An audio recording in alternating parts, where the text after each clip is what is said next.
Western कॉलनीमध्ये मी राहते. गेली कित्येक वर्ष सर माझं रॅशन कार्ड बंद आहे आणि मी बऱ्याच फेरे मारले राशन कार्डच्या ऑफिसमध्ये. कधीही कोणी नीट उत्तर दिलं नाही. पहिली गोष्ट, माझे वडील 2017 मध्ये गेले. त्यांचं नाव जेव्हा मी कमी करायला गेले, नाव कमी करून त्यांनी नोंद केली, पण आज मध्ये मी गेले होते की काय झालं तर नाव त्यांनी कमी केलेलं अपडेट केलं नाही. म्हणे अजूनही दिसतंय. म्हटलं मी कमी करून गेले होते, का दिसतंय? बरं, मी तात्पुरतं डिलीट करतो आणि सगळं झाल्यानंतर मला नवीन राशन कार्ड काढायला सांगितलं. राशन कार्ड नवीन काढायला सांगितलं, त्याची पण कोणी व्यवस्थित माहिती देत. काय होतंय सर की तिकडे भल्या मोठ्या रांगा असतात. बऱ्या मोठ्या रांगा असताना एक किंवा दोन खिडक्या, आता दुसरी खिडकी चालते. एवढ्या रांगांमध्ये कोणाकोणाला ते लोक उत्तर देणार, ते लोक वैतागलेले असतात. 10 ते 1 ऑफिसचं टायमिंग आहे. अक्षरशः लाईन एवढी असते, 1 वाजता तोंडावर दारं बंद करतात. बरेच मुद्दे आहेत सर. ऐका ना जाधवताई, आता लक्षात आलं मला, क्षीरसागर साहेब त्यांच्याकडे त्यांची सुद्धा तक्रार आहे माझ्याकडे. क्षीरसागर साहेब, हो बरोबर आहे. 2 मिनिटं सर, मला बोलू दे. हा बोला. मी एवढे वेळा गेलेले, त्या मॅडमना विचारा माझा चेहरा आठवतोय का? किती वेळा मी गेली आहे. अक्षरशः तुम्हाला सांगते, मला त्या खिडकीत सांगितलं गेलं माझं NPH PHH करायचंय नवीन कार्ड. सुरेश भाऊंच्या कृपेने मला मिळालं. कारण नवीन कार्ड काढायला 2,500 ते 3,000 महा ई सेवा केंद्रामध्ये घेतला. एवढे पैसे का द्यायचे?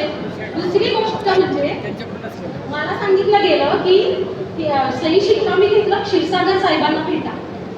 क्षीरसागर साहेबांना मी भेटायला गेले, ते मला भेटले नाही. बराच वेळ आम्ही बाहेर क्षीरसागर साहेबांना भेटायला बरीच लाईन होती, पण कोणालाही आतमध्ये जाऊ दिलं नाही. सरांची आतमध्ये मीटिंग चालू होती. माझी तक्रार आहे की 10 ते 1 हा कमी वेळ आहे. त्यात तुमच्या मीटिंग वगैरे असतील तर तुम्ही माणसांना केव्हा भेटता? 1 नंतर संध्याकाळी 5-6 वाजेपर्यंत तुमच्या मीटिंग्स घ्या. आणि ती त्यानंतर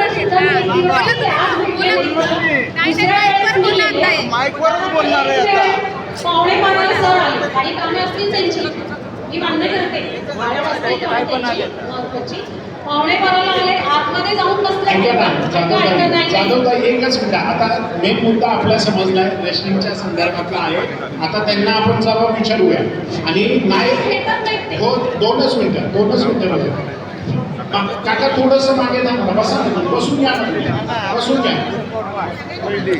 NPHच्या बाबतीत ते म्हणाले की त्याच्यामध्ये त्याचा एक्स्ट्रा लोन होण्याचा आहे, तो आपला सांगितलेला आहे. आणि आपण तुम्ही तुरंत मंत्रालयामध्ये त्यामुळे त्यांचं पेज पाहिजे होते आणि साहेबांच्या ऑफिसमध्ये जे काम असतं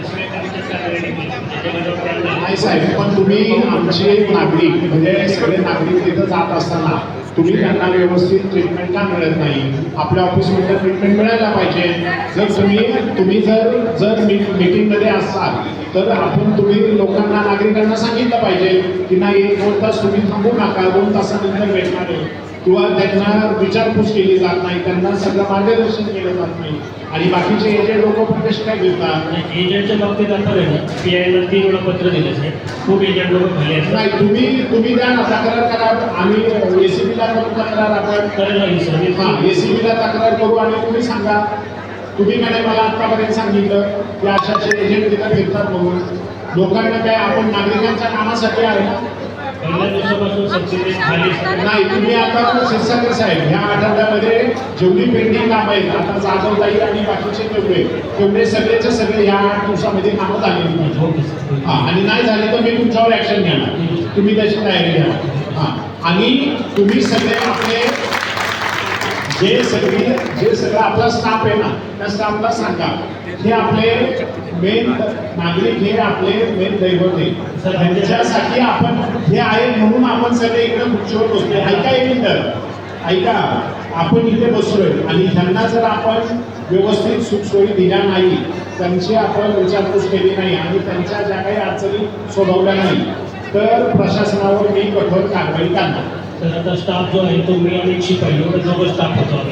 तुम्ही मागणी करा ना. तुम्ही संबंधित वरती अधिकाऱ्यांकडे मागणी करा तुमच्या FDO कडे मागणी करा. आता एक आपण सप्लाय इन्स्पेक्टर तुम्ही मॅडम मागणी करा, त्याचं पत्र मला द्या. मी ते सांगतो तुम्हाला स्टाफ तुम्हाला जास्तीचा मिळून देतो.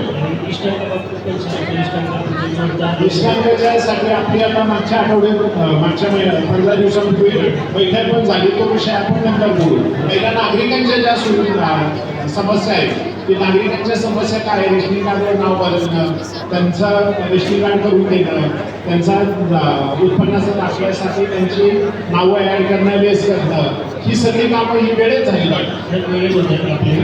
तुम्ही याच्या पुढे तुमची कंप्लेंट नको आहे. हो.